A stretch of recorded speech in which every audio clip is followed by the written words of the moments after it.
Hi, I'm Jason Sterling. I'm a member of the EA Creator Network. Now, today we're going to continue working on the Great Geyser Wilderness Lodge here that I've been doing during live streams. This is, of course, an edited version of the second live stream. The second live stream was about 2 hours, just like the first one.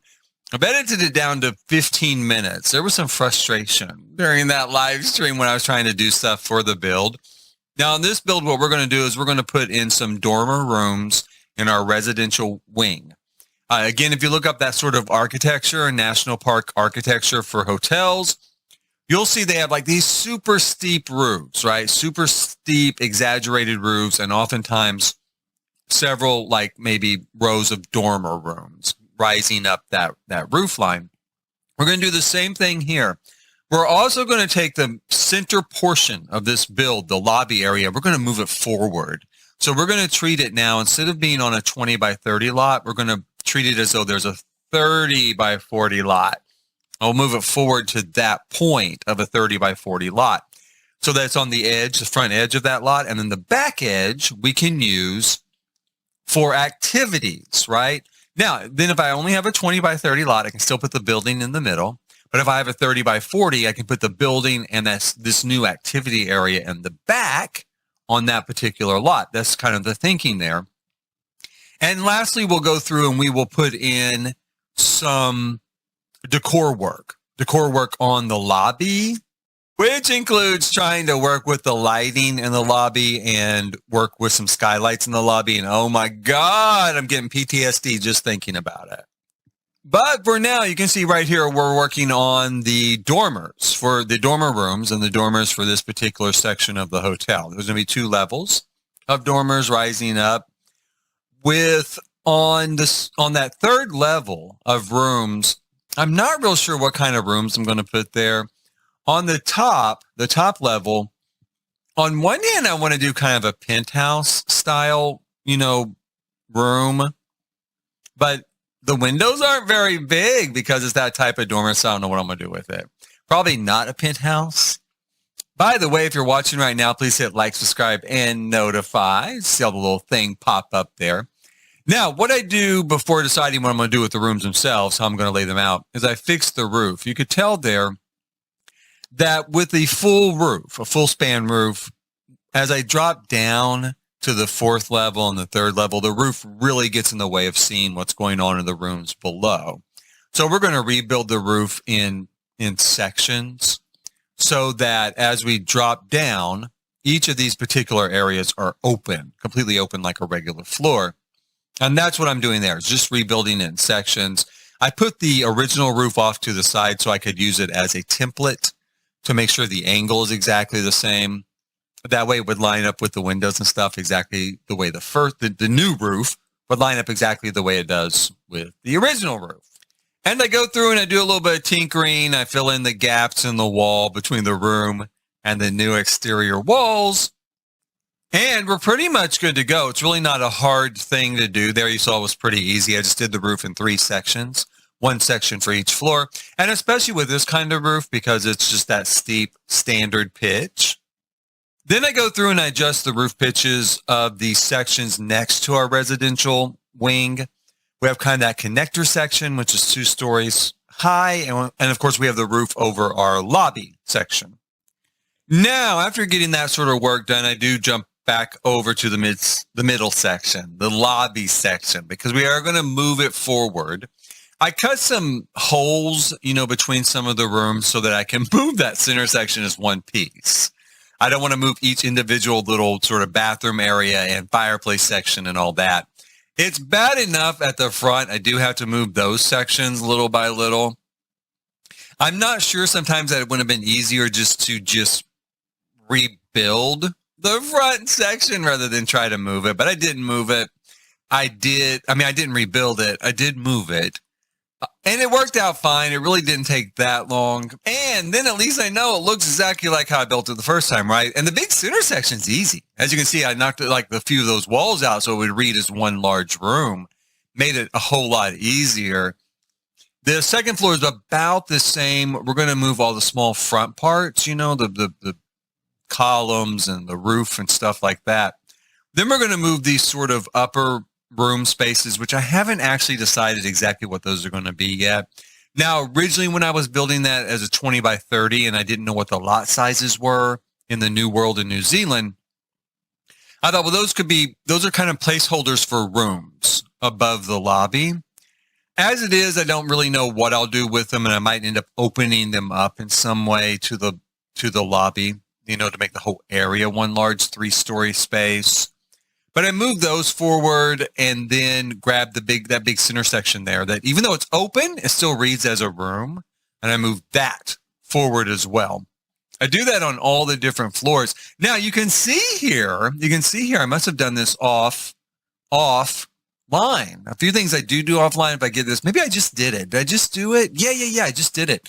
I added the green glass that I mentioned in the last episode to the front. So this is from Enchanted by Nature. It's the glass wall, but it has that sort of, I guess it's supposed to be iron, cast iron maybe or something. And the glass is ever so slightly tinted green. So it fits very well for this natural environment. And then it's got a very sort of magical sort of pattern to it. The reason why I did that was to give it a little bit more of a modern feel because I don't want a strictly historic hotel. In some ways, I want this front part to look like maybe it was added on later, like maybe during a rehab or a refurbishment, it was added on. And so in order to distinguish it from the original, they kind of did something, to set it apart. The other thing, as I mentioned in that video, is that back in the early 1900s, late 1800s, when they were trying to lure people to the American West on vacation, on these adventures, one of the taglines was, come see Wonderland or come visit Wonderland. So this is your entrance to Wonderland, to have that sort of like a little more magical looking entrance with this green glass and this sort of magical display of curved metal and inset into it. Once that's done, it does open up enough space back here that I think we're going to put some activity areas back here. One thing that immediately comes to mind is something my son and I did all the time when we were camping. And I think a lot of people do this, and that's build a fire, right? Build some sort of fire out in, where you can maybe cook food. In this case, roast marshmallows, something like that. A lot of resorts will do that. They'll have a sort of fire pit where you can go and roast marshmallows in the evening or the afternoon. A lot of resorts will have something kind of like that, like a fire pit where you can go and, roast marshmallows or something in the afternoon. So that's what I'm working on. Now you can see I wanted a round surface and I tried different ways to make this work. And I did it as kind of a room and I wanted to lower it down because I kind of wanted this feeling of sort of a sunken area. Okay, right? I'm having like a lot of headaches with it. It's not working exactly like I want. So I do pull out terrain tools and I try that. I know it'll work with terrain tools, but the effect is not ideal. It's not exactly what I want. It does not look exactly right when I get done. It looks okay. And okay will have to do. Now what I want is something that looks like, again, it's set into the earth, right? It's set down. And then it has a retaining wall to hold the earth back so it doesn't collapse into the area. And then we'll put a fire pit in the middle and we'll have steps that kind of come down into it. Now, basically I do get that, but as you can see here, I'm trying to bring the land up to the edge of that wall, and you just can't do it with terrain tools like we have. I can't put the wall right up against a berm of dirt in the game. Now, I can fill that area in with landscaping, like with bushes and flowers and blah, blah, blah, and that's what I typically do, and it looks fine. It looks fine, but it is not ideal. It's not my vision. It's not what I actually really, really wanted, but it looks fine, and that's what I'm going to end up doing. You can see here I kind of have a little bit of trouble getting the stairs into place. It does work eventually. I do. Again, it's not exactly like I wanted because I wanted steps, in two sections that would come down in two separate sections, and I can only get one section really to fit for whatever reason. And so that's fine too. It really is fine. It's not that big a deal. I'm going to be honest. I don't think I'm even going to keep this area. So it's been a lot of time working on it. I'm going to have some sort of area like this. I just don't think it's going to be that. I make kind of a larger area there to sit around, and normally I would put landscaping all around the outside edge there. And if I do something like this, I will still do that. I take that green glass from the front and I put it on the back. I'm going to use it in a few other places in this resort too, so it all ties together a little more cohesively. But I put it there on the back. Again, the central portion there with a different roof. Why is the roof different? So that you can tell that's maybe something that was added later on. It distinguishes it from the original structure. So that's why that green glass would be there on the back side as well. On our sunken seating area, I decided to do a glass wall with a wood railing on it. Again, I do want a certain modernity to it, to this build. Even though there's a lot of rusticism here and it really is pretty rustic, I do want to keep that idea in a few places, kind of inject it here and there. You can see the windows that look into the check-in desk area and the window that looks into the concierge desk area. Both of those are also very modern in their style and execution. Those might not stay. We might get something with a new pack that I like better. Never know. Same thing with this furniture. Now I'm using a lot of horse ranch stuff because it does fit with that Western vibe, which is what I'm channeling here with the sort of national park feel.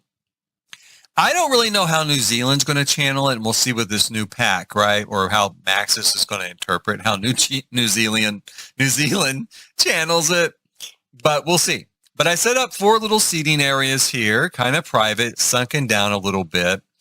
And, the fireplaces are off to each side. And I do end up, I put this sort of brick facade or brick flooring around it for sparks, right? Safety first, you guys. So I put that down there to kind of keep the sparks under control, make a nice sort of hard, solid surface to catch those sort of, that's why it's different. That's what you typically should do for a fireplace with the hearth. And I put in all of our flooring. I think this is the flooring I'm going to use, or maybe new flooring with the new pack. I don't know. This is, again, from Horse Ranch, and it's got a Western vibe, which I really, really dig, so why change it?